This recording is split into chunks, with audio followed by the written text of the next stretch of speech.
Welcome. Today we will talk about automotive batteries and briefly how the batteries work. There are many different interesting chemistries and we will talk about lithium-ion batteries today. The battery serves as an important storage medium for energy in vehicles. It has actually been used for a while. No car would ever work without a battery or power supply. The most important symbol for the battery is an equivalent circuit, which is shown here, denoted with plus and minus symbols. This is a pouch cell, taken from the Volvo C30 Electric. Here we have the plus tab and the minus tab. And these pouch cells are usually stacked together like this to obtain a higher battery voltage. A battery cell in automotive are usually packed together into larger modules to obtain a higher voltage. Packing them into modules will make the assembly of the battery pack much more efficient. Here you can see them stacked together with cooling plates, cell holders, and coolant pipes into a module. Since batteries have losses when used sufficiently, cooling systems are necessary. The higher current and power output, the more heat needs to be removed from the cell. When used, a module controller monitors cell voltages and temperatures to ensure that the battery usage stays within the operational limits. There are of course many other types of cell formats in addition to the pouch cell. All of them have their benefits and drawbacks. One important to mention is the cylindrical cell. The cylindrical cell can be thought of as a pouch cell rolled together into a cylinder. The cylindrical cell is much more packaging efficient compared to the pouch cell. One famous car that uses the cylindrical cell is Tesla Model S. Let's consider an individual cell. The main components of a battery are anode, cathode, and a separator. The anode is negative charged and the cathode is positive. In the lithium battery scenario, the lithium ions flows in an electrolyte through a separator to the cathode. That leaves a negative charge of electrodes to the anode. Now let's connect a load to the battery.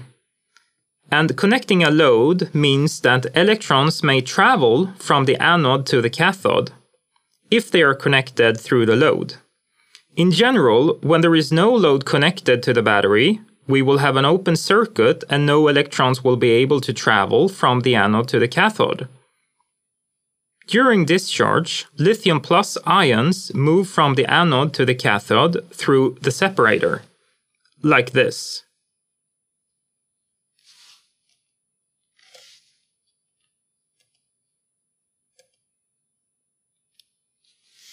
This represents the reaction in the anode that lithium becomes lithium plus and electrons, which is negative charge. What happens at the anode is an oxidation process. Electrons move only through the load when you have a discharge. Electrons cannot move through the separator, but only through the external circuit. When the electrons travels from the anode to the cathode, there will be a current directed against the electrons, which goes from the cathode to the anode. And this is the one we measure with the current probe. One other important aspect of the battery is something called battery charge level, and we are usually calling that as state of charge. State of charge is representing how much current capacity the battery contains.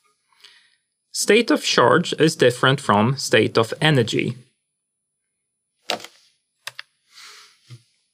So how is that calculated then? Well, first you have an initial state of charge. So if you start with a fully charged battery, SOC0 will simply be 100%.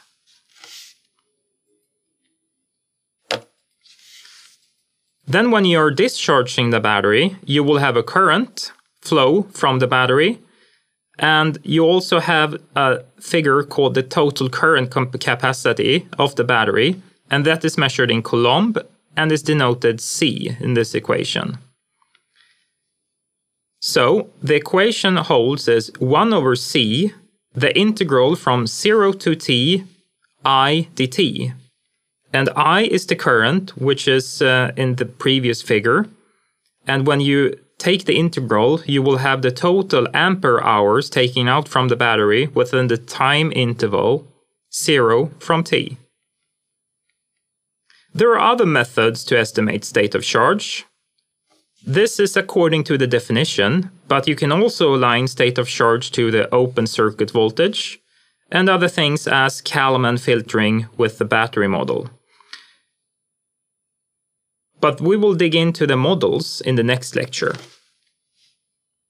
This was a short introduction of the main important aspects of the battery. In the next lecture, we will talk more about electric equivalent circuits and power capacity of the batteries.